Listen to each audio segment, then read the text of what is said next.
ಕಾಪು ಕ್ಷೇತ್ರದ ಅಭಿವೃದ್ಧಿ ಜನಪರ ಕಾರ್ಯಕ್ಕೆ ಮಾಜಿ ಸಚಿವ ವಿನಯ್ ಕುಮಾರ್ ಸೊರಕೆಯವರು ಅಡ್ಡಿಪಡಿಸಿ ಚಿಲ್ಲರೆ ರಾಜಕಾರಣ ಮಾಡುತ್ತಿದ್ದಾರೆ. ಇದನ್ನು ನಾವು ಸಹಿಸುವುದಿಲ್ಲ. ಸಂಘರ್ಷದ ರಾಜಕೀಯ ಮುಂದುವರೆಸಿದರೆ ಜಿಲ್ಲಾ ಉಸ್ತುವಾರಿ ಸಚಿವರಿಗೆ ಕಪ್ಪು ಬಾವುಟ ಪ್ರದರ್ಶಿಸುತ್ತೇವೆ ಎಂದು ಕಾಪು ಶಾಸಕ ಗುರ್ಮೆ ಸುರೇಶ್ ಶೆಟ್ಟಿ ಗುಡುಗಿದ್ದಾರೆ. ಉಡುಪಿಯಲ್ಲಿ ಸುದ್ದಿಗೋಷ್ಠಿಯಲ್ಲಿ ಮಾತನಾಡಿದ ಅವರು, ಕಾಪು ಕ್ಷೇತ್ರದಲ್ಲಿ ನಡೆಯುವ ಪ್ರತಿ ಅಭಿವೃದ್ಧಿ ಕೆಲಸಕ್ಕೂ ಆಕ್ಷೇಪ ವ್ಯಕ್ತಪಡಿಸುತ್ತಿದ್ದಾರೆ. ಅಧಿಕಾರಿಗಳನ್ನ ಬಳಸಿಕೊಂಡು ಸರ್ಕಾರದ ಮೂಲಕ ಒತ್ತಡ ಹಾಕಿ ಅಭಿವೃದ್ಧಿ ಕಾರ್ಯಗಳಿಗೆ ಅಡ್ಡಗಾಲು ಹಾಕ್ತಿದ್ದಾರೆ ಎಂದು ದೂರಿದ್ರು.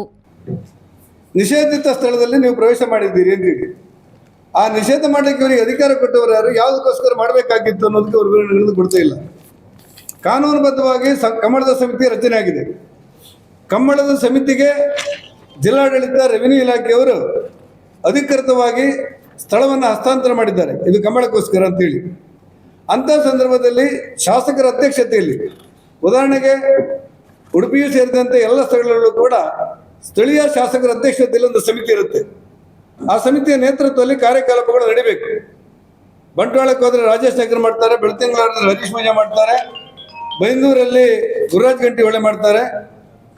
ಈ ಕಾಪುವಿನಲ್ಲಿ ಮೊದಲು ವಿನಯ್ ಕುಮಾರ್ ಸೊರಕೆ ಇದ್ರು, ಈಗ ಶಾಸಕರಾಗಿ ಗುರ್ಮೆ ಸುರೇಶ್ ಶೆಟ್ಟರು ಕಮಲ ಸಮಿತಿ ಅಧ್ಯಕ್ಷರಾಗಿ ಕೆಲಸ ಕಾರ್ಯಗಳನ್ನು ಮಾಡ್ತಾರೆ.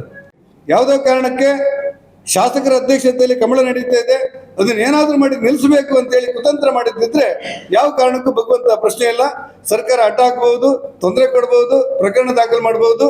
ಯಾವುದಾದ್ರೂ ಕಾರಣಕ್ಕೆ ಈ ಕಮಲ ನಿಂತರೆ ಅದಕ್ಕೆ ಕಾಂಗ್ರೆಸ್ ಸರ್ಕಾರ, ಜಿಲ್ಲಾ ಉಸ್ತುವಾರಿ ಮಂತ್ರಿಗಳು ಮತ್ತು ಕಾಪಿನ ಮಾಜಿ ಶಾಸಕರು ಮತ್ತು ಯಾರ್ಯಾರು ಅಡ್ಡ ಹಾಕಿದ್ದಾರೆ ಇದಕ್ಕೆ ಜಿಲ್ಲಾಧಿಕಾರಿಗಳು ಮತ್ತು ಎಸ್ಪಿ ಸಹಿತ ನೀವೇ ಕಾರಣಕರ್ತರಾಗ್ತೀರಿ ಅನ್ನುವಂಥ ಎಚ್ಚರಿಕೆ ಮಾತನ್ನು ಈ ಸಂದರ್ಭದಲ್ಲಿ ಹೇಳಿ. ಕಾರ್ಕಳ ಶಾಸಕ ಸುನಿಲ್ ಕುಮಾರ್ ಅವರು ಮಾತನಾಡಿ, ಕಂಬಳ ನಡೆಯಬಾರದು, ಅದರ ಕೀರ್ತಿ ಗುರ್ಮೆ ಸುರೇಶ್ ಶೆಟ್ಟಿ ಅವರಿಗೆ ಸಿಗಬಾರದು ಎನ್ನುವ ಕಾರಣಕ್ಕಾಗಿ ಅಧಿಕಾರಿಗಳ ಮೂಲಕ ಒತ್ತಡ ಹಾಕಿ ನಿರಂತರ ಅಡ್ಡಿಪಡಿಸುವ ಕೆಲಸ ಕರಾವಳಿಯ ಪರಾಜಿತ ಕಾಂಗ್ರೆಸ್ ಅಭ್ಯರ್ಥಿಗಳಿಂದ ನಡೆಯುತ್ತಿದೆ. ಇಲ್ಲಿ ಕಂಬಳ ನೆಪ ಮಾತ್ರ, ಜನಪರ ಚಟುವಟಿಕೆ ನಡೆಯಬಾರದು, ಜಿಲ್ಲೆಯ ಅಭಿವೃದ್ಧಿಗೆ ಹಿನ್ನಡೆಯಾಗಬೇಕು ಎಂಬುದು ಕಾಂಗ್ರೆಸ್ನ ಹಿಡನ್ ಅಜೆಂಡಾ ಎಂದು ಹೇಳಿದರು. ಕಂಬಳದ ಉದ್ದೇಶಕ್ಕೆ ಯುವ ಸಬಲೀಕರಣ ಮತ್ತು ಕ್ರೀಡಾ ಇಲಾಖೆ ಹೆಸರಿನಲ್ಲಿ ಕಾಯ್ದೆ ಸಮಿತಿ ಶಿಫಾರಸನ್ನು ಮಾಡಿದ್ರಿ ಅಂತ ಹೇಳಿದ್ದಾರೆ. ಇದರಲ್ಲಿ ಏನಾಗಬೇಕಾಗಿದೆ? ಎಂಟ್ರಿ ಮಾಡಿದ್ದಾರೆ. ಇಲ್ಲಿ ಏನು ಅಂತಂದ್ರೆ, ಇದು ಕಂಬಳ ಒಂದು ನೆಪ ಮಾತ್ರ.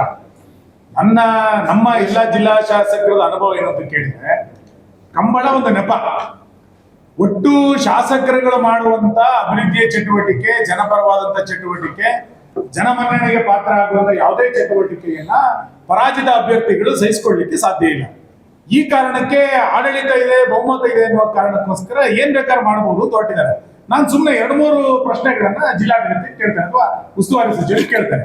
ಈ ಸಂದರ್ಭ ಸುದ್ದಿಗೋಷ್ಠಿಯಲ್ಲಿ ಸಂಸದ ಕೋಟಾ ಶ್ರೀನಿವಾಸ್ ಪೂಜಾರಿ, ಮಾಜಿ ಶಾಸಕ ಲಾಲಾಜಿ ಆರ್ ಮೆಂಡನ್ ಮತ್ತಿತರರು ಉಪಸ್ಥಿತರಿದ್ದರು.